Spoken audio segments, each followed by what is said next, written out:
Channel सौर career पर में बच्चों आप लोगों को बहुत-बहुत स्वागत है। आज की क्लास में हम लोग लेकर के चलने वाले कि 12th केमिस्ट्री में से हमारे पास में जो आसान से कुछ क्वेश्चन हैं जो कि पेपर में बहुत ज़्यादा हम लोगों को क्या करते हैं, परेशान कर देते हैं। इसे हम लोग लगाने की कोशिश करते हैं। आज का पहला क्वेश्चन बच्चों हमारे पास में जो दिख रहा है, ये हमको कह रहा है कि इंसुलिन से फ्रक्टोज़ कैसे प्राप्त करेंगे? बच्चों ध्यान से समझना, इंसुलिन से फ्रक्टोज़ प्राप्त करने का क्या तरीका हो सकता है? यही हमको इस प्रश्नावली में लगा करके चलना है कि इंसुलिन से फ्रक्टोज़ कैसे निकाला जा सकता है। बच्चों ध्यान दो, अगर आप लोगों से ये बोल करके चलेगा कि यार हमको इंसुलिन से फ्रक्टोज़ बना करके हमें चलना है, तो इंसुलिन से फ्रक्टोज़ आप कैसे बनाएँगे? तो इंसुलिन का पहले हमको फ़ॉर्मूला पता होना चाहिए कि सर इंसुलिन का फ़ॉर्मूला क्या होता है? अगर हमें इंसुलिन का फ़ॉर्मूला पता चल जाएगा तो हम लोग ये जान लेंगे कि इंसुलिन से फ्रक्टोज़ कैसे बनाया जा सकता है। अच्छा ये बताओ, इंसुलिन व्यक्ति की बॉडी में होता है, तो व्यक्ति की बॉडी में क्या होता है, जल भी उपस्थित होता है। इंसुलिन को अगर हम लोग जल में डाल देते हैं, तब देखते हैं कि हम लोगों को क्या प्राप्त हो सकता है।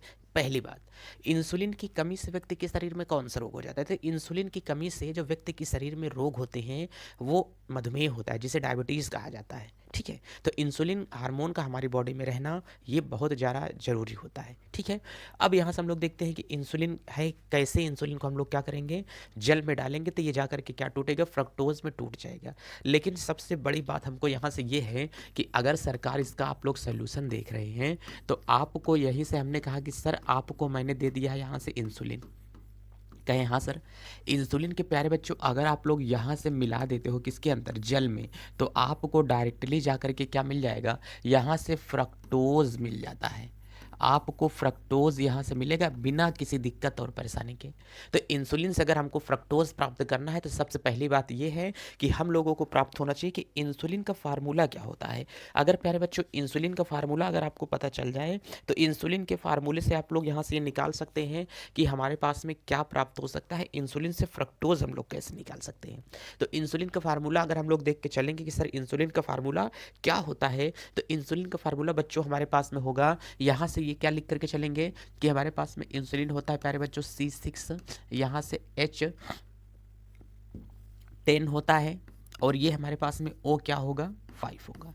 इसी का हम लोग एन टाइम इस्तेमाल कर लेते हैं, और इसी को हम लोग पकड़ करके जा डाल देंगे, किसके अंतर्गत डालेंगे, H2O। कह रहे हैं कि सर थोड़ा सा बैकग्राउंड चेंज कर दीजिए, मज़ा नहीं आ रहा है इस तरीके के बैकग्राउंड पर। हमने कहा चलो कोई बात नहीं, बैकग्राउंड हम यहाँ से आप लोगों के लिए ले लेते हैं कि हमारे पास में बैकग्राउंड क्या दिखाई देगा। चलिए ले लिया, बैकग्राउंड हमारे पास में काला हो गया। अब इंसुलिन से फ्रक्टोज अगर हमको प्राप्त करना है बच्चा, तो यहाँ से हमारे पास में होगा H2O, और H2O भी जितना कण इसका होगा उतने ही कण हम लोग जल के भी ले लेते हैं। अब हमको फ्रक्टोज प्राप्त होगा, तो फ्रक्टोज का मतलब क्या होता है, C6H12O6 होता है। तो फ्रक्टोज यहाँ से हमारे पास में हो जाएगा C6, यहाँ से H12O क्या हो जाएगा, 6 हो जाता है। ये इंसुलिन से हमने क्या प्राप्त कर लिया, फ्रक्टोज प्राप्त किया। यहाँ पर इस कितने कण रहेंगे, N कण रहेंगे। अब इसी फ्रक्टोज को हमें प्राप्त करना था, तो सर इसको हमने मिला दिया। सर किसके अंतर्गत इसको मिला, हमने कहा कि इसको हमने मिलाया है सांद्र H2SO4 में। जब तक H2SO4 नहीं पाएगा तब तक इंसुलिन से फ्रक्टोज कभी नहीं बन सकता है।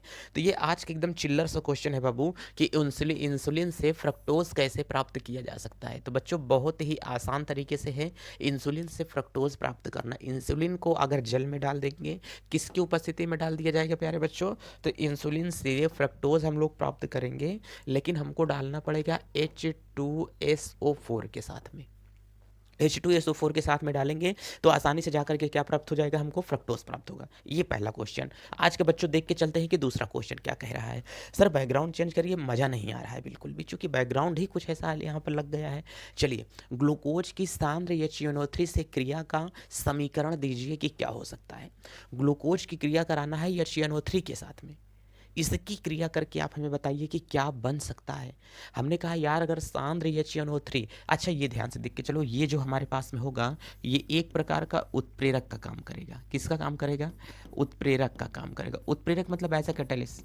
अब कैटलिस्ट का अगर ये काम किया तो यहाँ से ग्लूकोज का फार्मूला हमें पता होना चाहिए। अगर सरकार ग्लूकोज का अगर हम लोग फार्मूला बता देते हैं ना, तो ध्यान से देख करके चलो सर इसका सॉल्यूशन क्या होगा।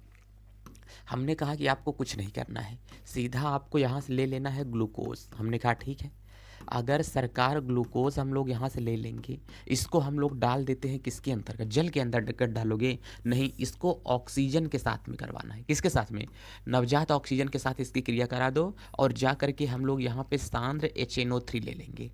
अब यहीं से हमारे पास में देखो कहाँ जा करके बनेगा, कह रहे हैं कि सर जी ये साइक्रिक अम्ल बनता है। क्या बनाएगा यहाँ से? साइक्रिक अम्ल बना देता है। अब बताओ ये जो साइक्रिक अम्ल बनाएगा ये कितना ज़्यादा ज़रूरी और इम्पॉर्टेंट हो सकता है? हमने कहा ये बहुत ज़रूरी होगा। ग्लूकोज का स्ट्रक्चर जल्दी बताओ कैसे होता है? कह रहे हैं कि CHO होगा और यहीं से CH क्या होता है? OH का सर हम लोग ले लेते हैं 4 टाइम्स, और यहाँ पर CH2 होगा और हमारे पास में क्या होता है? OH होगा। ऑक्सीजन लेवल के साथ में अगर इसकी हम लोग क्रिया करा देते हैं 3O, और यहीं से एक हम लोग रिएक्शन ले लेंगे प्यारे बच्चों। ये हमारे पास में जो रिएक्शन बनेगी ये हमारे पास में होगा HNO क्या होगा? 3 होगा। अब आप लोग ध्यान से समझो, इसके पास में 3 ऑक्सीजन है, 3 ऑक्सीजन है तो एक ऑक्सीजन चला जाएगा इसके पास में, एक ऑक्सीजन जब इसके पास में चला गया तो COO यहाँ से ये बना दिया H। कहें सर बिल्कुल सही है। अब बताओ जब ये COOH यहाँ से बना दिया तो हमने कहा कि भाई यहाँ पर ध्यान से देखो दो ऑक्सीजन बचा है, एक ऑक्सीजन चला आया इसके पास में। जब एक ऑक्सीजन चला आया इसके पास में ये बंदा तो वैसे ही रह गया है। CH यहाँ से क्या होगा? OH का 4 टाइम्स दिया है, इसको लिखा रहने दो। यहाँ से हमारे पास में H2 निकल जाएगा। ध्यान से देखो H2 यहाँ से इसके एक ऑक्सीजन के साथ लेकर के भाग जाएगा। एक ऑक्सीजन को लेकर के जब ये क्या करेगा? कांड कर देगा तो इसके एक ऑक्सीजन को लेकर चला गया तो यहाँ से H2O निकाल दिया। सर यहाँ पर ये जो निकाला H2O निकाल दिया और ये वाला OOH यहाँ आ गया, COOH आ गया। सर इसे जो हम लोग बोलते हैं ना ये वाला साइक्रिक अम्ल होगा। क्या होगा? इसे प्यारे बच्चों हम लोग बोलते हैं साइक्रिक अम्ल। ज़्यादा आपको ज्ञान लेने की ज़रूरत नहीं है, मास्टर नहीं बन जाना है कक्षा 12 में जाने के बाद में पेपर में क्वेश्चन हम लोग सॉल्व कर सकें, इसलिए ये सारी चीज़ें हमारे पास में एडजस्ट हो जानी चाहिए। बताओ इतना समझ में आ रहा है कि नहीं? तो सर कभी अगर बोलेगा कि हम लोगों के ग्लूकोज की साइड किसके के साथ में क्रिया, सांद्र HNO3 के साथ में क्रिया कराना है, ध्यान से देख करके चलना। ये जो हमारे पास में प्यारे बच्चों यहाँ से ये होगा, इसे हम लोग क्या बोलते हैं? सांद्र। इसे हम लोग क्या बोलते हैं? सांद्र HNO3 यहाँ से बोल के चलते हैं, नाइट्रिक अम्ल होता है। तो इसके साथ में क्रिया करके ये क्या बनाएगा? साइक्रिक अम्ल बना देता है।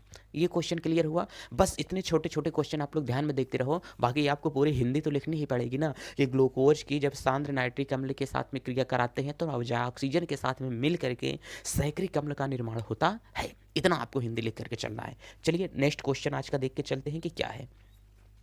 सर अगला क्वेश्चन जल्दी से हम लोग देख के चलेंगे कि हमारे पास में अगला जो क्वेश्चन है वो क्या बन करके जाएगा। ध्यान से देखो, तो अगला क्वेश्चन जो हमारे पास में जाएगा वो यहाँ से बन करके जा रहा है ग्लूकोज की हाइड्रोक्सिल एमीन के साथ में क्रिया।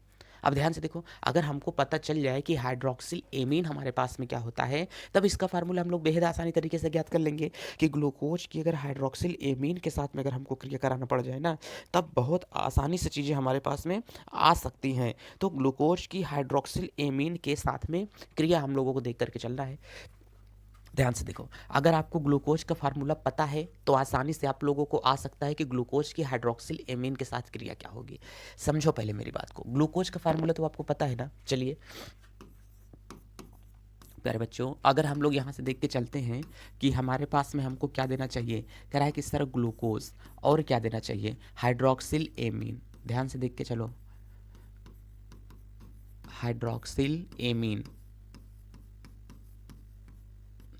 अब बताओ अगर हाइड्रोक्सिल एमीन के साथ में हम लोग क्रिया कराएंगे तो प्रोडक्ट हमारे पास में क्या बनेगा? इतनी सी बात याद रखें, हाइड्रोक्सिल एमीन का जो हमारे पास में फार्मूला होता है वो प्यारे बच्चों हमारे पास में फार्मूला इसका कह रहा है कि यहाँ से बनेगा NH2, यहाँ से क्या होगा? OH हो जाएगा। ग्लूकोज का फार्मूला होता है C6H12O, क्या होता है? 6 होगा। ये हमारे पास में ग्लूकोज का फार्मूला और ये हमारे पास में हाइड्रोक्सिल एमीन का फार्मूला। अगर इन्हीं दोनों को हम लोग विधिवत तरीके से लगाएंगे तो ये चीज़ें हमारे पास में हो जाएंगी कि ये क्या बन करके चल रहा है। ठीक है, चलिए जल्दी से, ये तो हमारे पास में हो गया है। तो अगर इसको हम लोग ध्यान से देख करके चलेंगे कि सर इसकी क्रिया हमें जल्दी से बताइए आपकी ये क्या हो सकता है। हमने कहा कुछ नहीं हो सकता है। एक मिनट, चलिए इसको हम लोग थोड़ा सा फ्रेम देख लेते हैं कि इसका क्या होगा। चलिए भाई साहब, इसकी हाइड्रोक्सिल एमीन के साथ में क्रिया हम लोग समझते हैं। तो अब यहाँ से ग्लूकोज की अगर हाइड्रोक्सिल एमीन के साथ में हम लोग क्रिया देखते हैं तो यहाँ से हमारे पास में बन करके आ जाएगा। सर ग्लूकोज का स्ट्रक्चर पहले बताइए। हमने कहा यहाँ से CHO होगा, यहाँ से CH और यहाँ से क्या होता है? OH का 4 टाइम्स ही लेते हो बेटा। अब यहाँ से CH2 होगा और क्या हो जाएगा? OH हो जाएगा। अब इसकी क्रिया हमें करवाना है हाइड्रोक्सिल एमीन के साथ में। तो जब इसकी क्रिया हम लोग हाइड्रोक्सिल एमीन के साथ में क्रिया करवाएंगे तो हमारे पास में यहाँ से क्या बन करके जाएगा? समझो, हाइड्रोक्सिल एमीन, यहाँ से हमारे पास में जाएगा NH2 और यहाँ से क्या होगा OH होगा। कुछ भी तुमको नहीं करना है, सिंपल सा तुमको इस्तेमाल करना है। सर क्या इस्तेमाल कर लेना है? हमने कहा तुमको कुछ नहीं इस्तेमाल करना है, डायरेक्टली एक पोजीशन पे ले जा कर के चीज़ों को रख दो और वो हमारे पास में यहाँ से क्या जाएगा, तो कह रहा है कि हमारे पास में इसको कुछ मिला करके यहाँ से आप जल निकाल दो। ये जो हमारे पास में यहाँ से मिल करके जाएगा, अगर इसकी क्रिया आप लोग करोगे तो यहाँ से ये दोनों मिल करके हमारे पास में जल बना देंगे। हमने कहा वेरी गुड, बहुत अच्छे। ये तो सर हमारे पास में जल बना रहे हैं, तो इसका मतलब जो फार्मूला बनेगा CH बनेगा, ठीक। और यहाँ से हमारे पास में NOH बन जाएगा। हमने कहा हाँ। और यहाँ से ये जो फार्मूला होगा हमारे पास में CHOH का क्या होगा, 4 टाइम्स ही बनेगा। और ये वाला जो हमारे पास में फार्मूला होगा CH2 और यहाँ से क्या होगा OH बन जाएगा। हमने कहा हाँ। अगर इस वाले को मैं इतने को देख करके चलूँगा, तब इसे हम लोग क्या बोलते हैं यहाँ से प्यारे बच्चों, इसे ग्लूकोज ऑक्सिम बोलेंगे। क्या बोलेंगे?